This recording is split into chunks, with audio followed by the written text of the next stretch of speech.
Hey you guys, it's Peter, and welcome to my channel, Peterisms, where I tell stories about my life and little things that have happened to me over time that I've learned from, and just like little morsels of truth that I'd like to pass on to the world.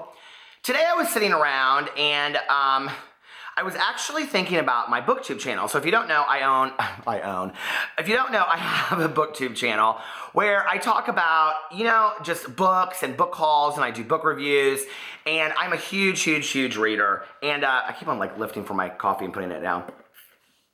This is where I would shut off the camera and then redo it, but I'm like, this is just like us talking anyway. But I was like looking through my bookmarks because I was gonna do this video and talk about some of my bookmarks that I have. So many people have sent me bookmarks since I started my BookTube channel. And if you don't know what BookTube is a community of YouTubers that talk exclusively about books.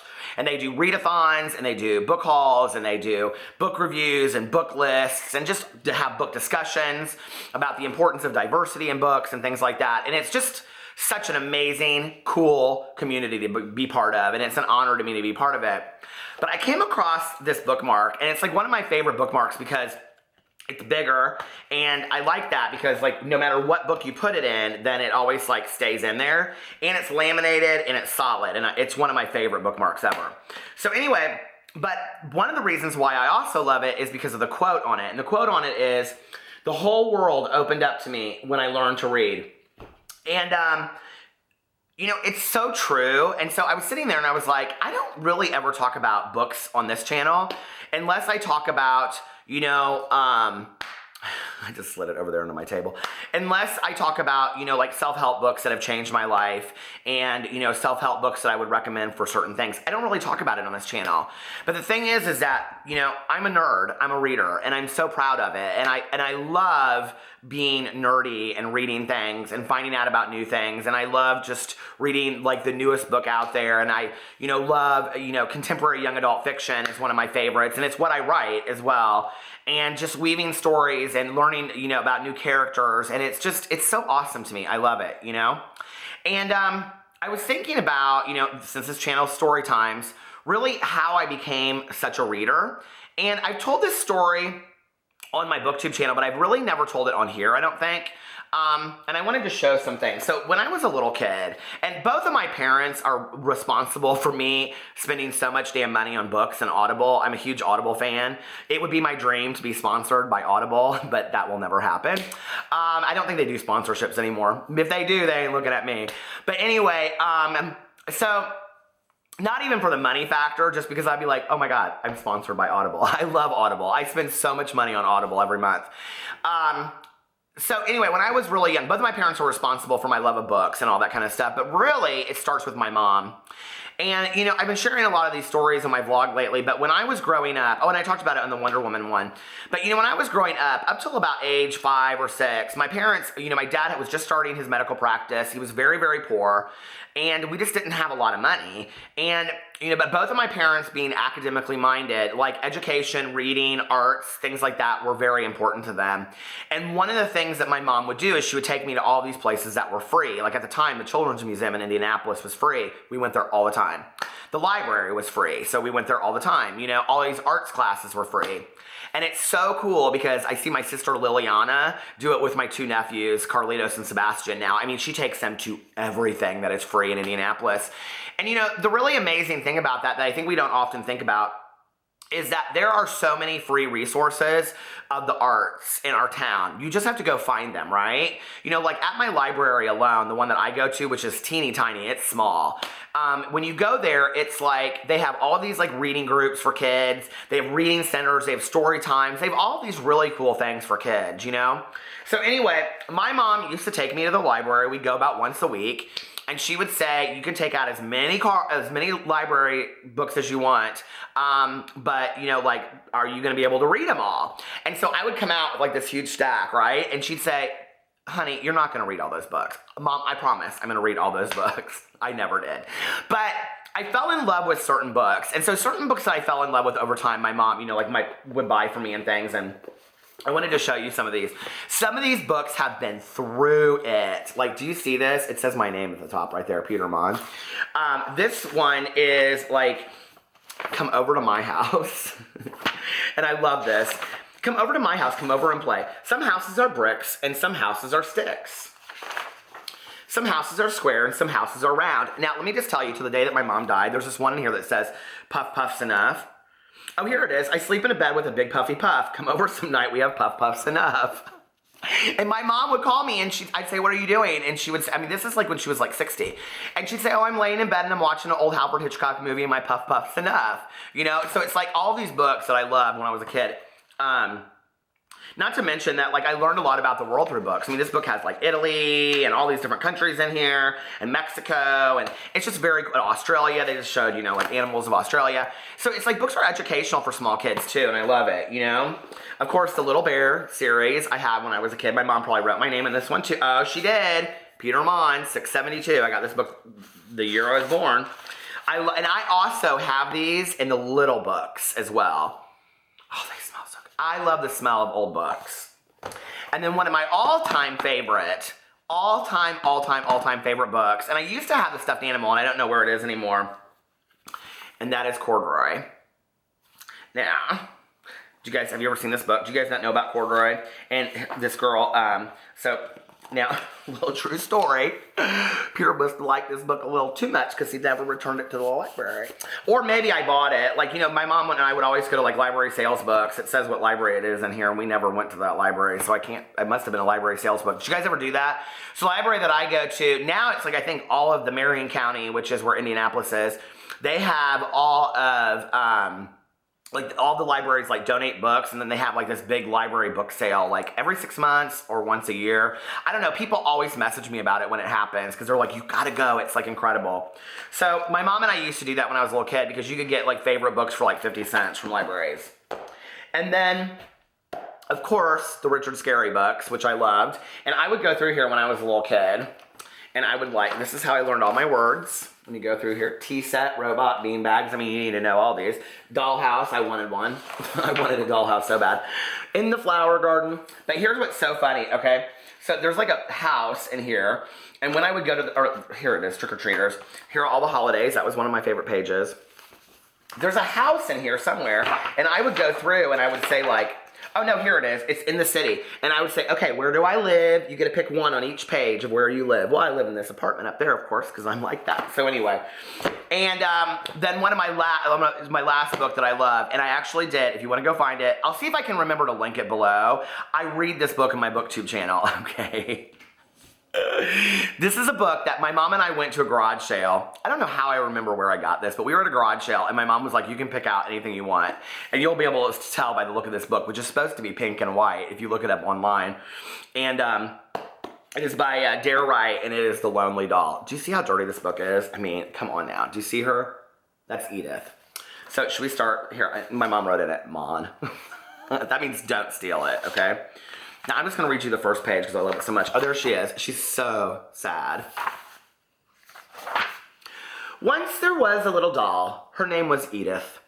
She lived in a nice house and had everything she needed except somebody to play with. She was very lonely. Teresa, who I have known since she was in high school, she's amazing. Hey, Teresa. Teresa knows how much I love this book.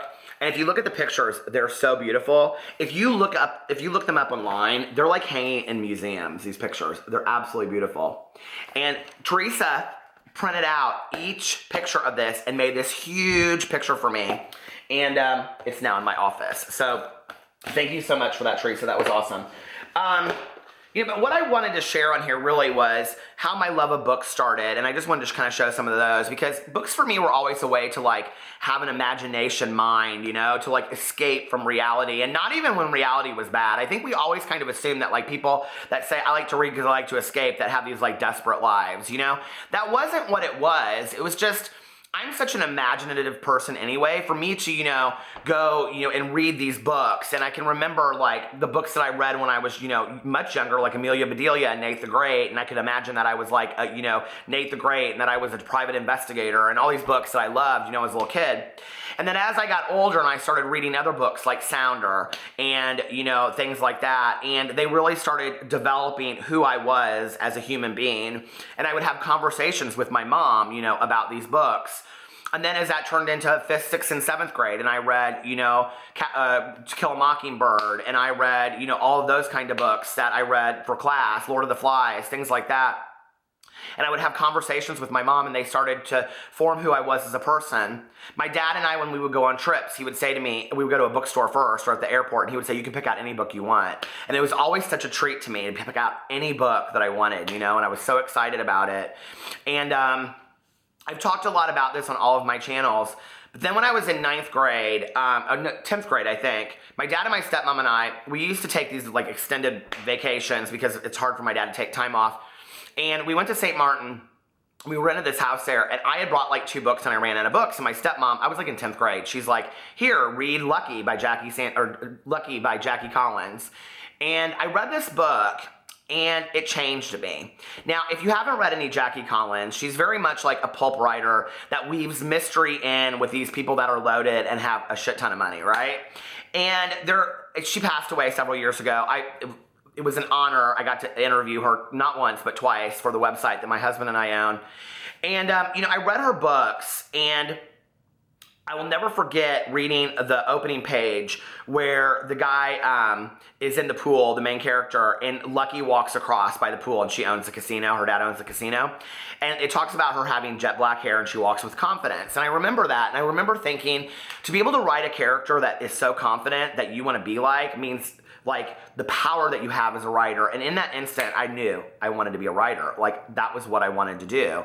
I wanted to create these characters, that could impact other people's lives the way that I had been impacted by so many books myself. And to this day, there are so many books that impact me on a daily basis that really change my mind's view, And I know a lot of people that watch this channel and watch my main channel or my vlog don't watch my booktube channel. But I talk on there about books that are very, very important. In 2017, I read a book by Colson Whitehead called The Underground Railroad. It won the Pulitzer in 2017. It's one of the most important books that we will ever see about slavery in our country. I read The Hate U Give by Angie Thomas. It talks about police brutality in the inner city. These books that I read, I read a lot of LGBT books, and I read a couple memoirs. And these books that you read, they start forming in you a way to look at the world. And a lot of people that I've met in life, okay, and I don't mean this to be any kind of judgmental statement whatsoever, but a lot of people that I think are lacking some emotional development typically aren't readers. They typically aren't readers because you can tell that they'll say, "Oh, I don't like to read. I can't stand to read." And there's nothing wrong with not liking to read, right? But then watch Netflix shows or watch documentaries or open your mind to what else is out there. Because what happens is when we only see one perspective, we are only, akin to one perspective. And then what that means is we aren't seeing a diverse perspective of the world. We're seeing a very jaded view of the world. And like I talk about in all my videos, we each have stories. If we only see our story and nobody else's story, that's a very dangerous place to live. We can't have empathy. We can't have sympathy. We can't feel for somebody else compassionately, right? Books and reading have taught me empathy. They have taught me sympathy and compassion and kindness and love. Do I always practice those things? No.